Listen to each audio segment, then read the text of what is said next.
And now, it's time for another Dice Tower review with Tom Vasel. Hey folks, I'm Tom Vasel, and today we're taking a look at Jetpack Joyride. Now this is from Lucky Duck Games, and Lucky Duck has tended to do some app games. Not always the best ones, or based on apps, I guess is the best word, because the app games that they had done, Chronicles Crimes, was amazing. But they've done a game based on zombies and Fruit Ninja. They weren't that fantastic. So Jetpack Joyride, I don't know anything about the app that this is based on, but people who played it before it was published said it's pretty good. So let's see. This is a speed style game where you're building a path, making your guy in a jetpack fly through as quickly as you can. Here's how it plays.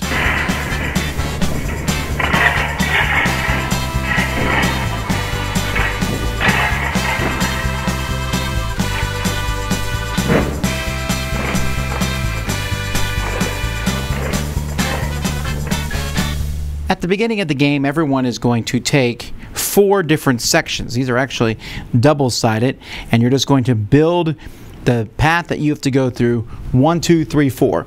The 4 sections, you can play a harder one that shows the nuclear symbol option on it, or you can play a normal one. So let's put a normal one down here. And the game's going to take place over 3 rounds. So in each round, you're going to have all these pieces here in the middle of the table, and they're different Tetris-y type shapes. You'll take some out if you're playing with less than 4 players, and you'll turn over 3 missions. Let's see, we got collect 5 coins in a sector, leave a sector at the same level you entered it, and don't go up in a completed sector. So once we have this ready to go, then someone will say go, and the round begins. So once we start running, you're just going to grab pieces from the pile and place them on the board. Your first one has to be 1 square off the board, so maybe I would do something like this. And then my next one has to connect to the end piece of that one, so I might do like this. It goes down, and then back up. And then I think that same piece would do well again. Now this last one will be tricky to come in through here. Actually, that's not so tricky. Putting that like that, and then moving up here, and so you're doing this as quickly as you can. I'll go this way, and well, let's see, we'll go down. Nope, that's a terrible idea. You can always throw a piece back in, but if you want to go back several pieces, you have to throw them back in one at a time. How about we do that one? So everyone is trying to do this at the same time as me. We'll go down here and up like this, and then let's see, there, and you can't do this because you can't go above the board, but I think I'm off. Boom. So I'm off. I'm done. I just say I've escaped. Of course, everyone could also pass by not being able to do it. Now, in case you haven't figured it out, these missiles and these electric belts and there's other, whatever these wrench things are, lasers or whatever, you can't go into those spots. So once it's done, then everyone's going to score. So, for example, you're going to get 1 coin for every coin you went over. So 1, 2, 3, 4, 5, 6, 7, 8, 9, 10, 11, 12, 13. Did I leave any sector at the same level I entered it? Well, I entered in here at level 3, and I left at level 3. Yes, so I get 3 points. Did I collect 5 coins in a sector? Yes, twice actually. Did I go up in a completed Don't go up in a completed sector. Well, this one I came in and I went up. This one I went up for sure. This one I came in, went up a little bit. This one I came in and went up. So I don't get that one. So you add your points. Then you're going to turn over some of these cards, and whoever has the lowest points is going to pick one first. And they can do all sorts of things. Like this from now on just gives me 3 coins each round. This gives me a point for every 3 coins that I collect. This one I can use once per turn to freeze opponents. And everyone has to stop while I carefully think about one tile I put in here. Here I get a point for every missile that I near missed from the front. Here I collect coins that I near missed. Here I get a point for every tile you use, the same as the final tile you used. It's kind of an interesting one. And so you have these, and you'll have 2 of them over the course of the game, because once this is done, then everybody will remove all the tiles off their boards. You'll discard these 3 missions, get 3 new ones, and you're going to take all 4 of your boards and pass them to the person on your left. So everyone is going to use the same boards. So you might say, well, you got a better setup than I did. Well, guess what? You're about to get that same setup. After 3 rounds, whoever has the most points is the winner.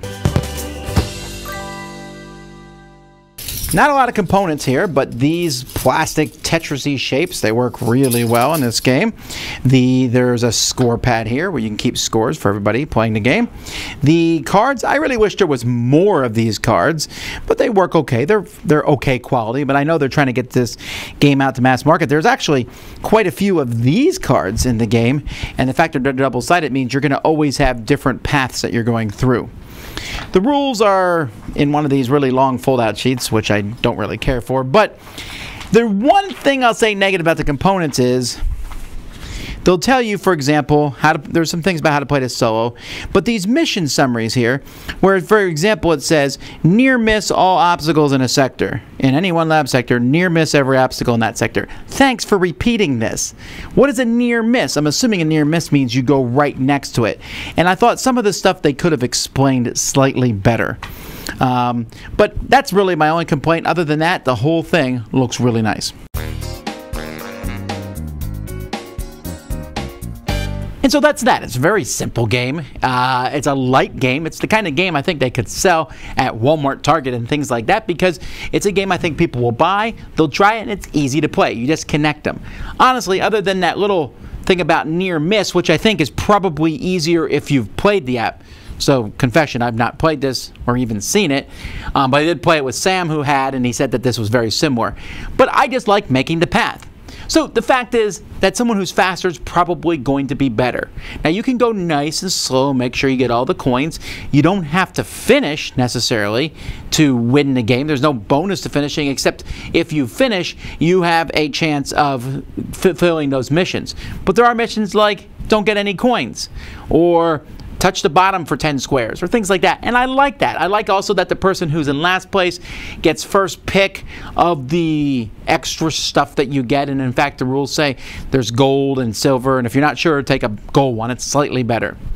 Yeah, it's simple. Like I said, it could be bigger, more grandiose, but I think the game does exactly what it's meant to do. This is the kind of game that I could teach people who don't play many board games, and I think they'd be able to pick it up.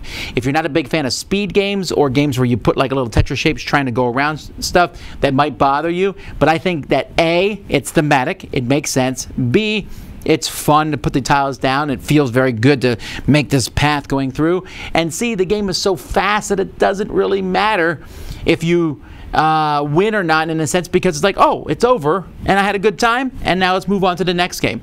It's a nice beginning of the night type game, or what we call a filler game, a game you play between other games, and I like it. So that's a neat little game, Jetpack Joyride.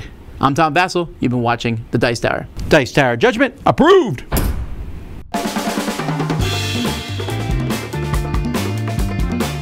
Thanks so much for watching another Dice Tower video.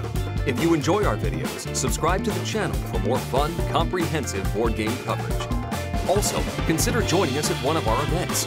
Come to Dice Tower Retreat, a small, intimate gathering where gaming is king. Join us for Dice Tower Cruise, the largest board game cruise. Attend Dice Tower West in Las Vegas for gaming fun on the West Coast, or Dice Tower East in Orlando in sunny Florida. Dice Tower Conventions, the friendliest gaming conventions on Earth. I'm Eric Summerer, and you've been watching the Dice Tower.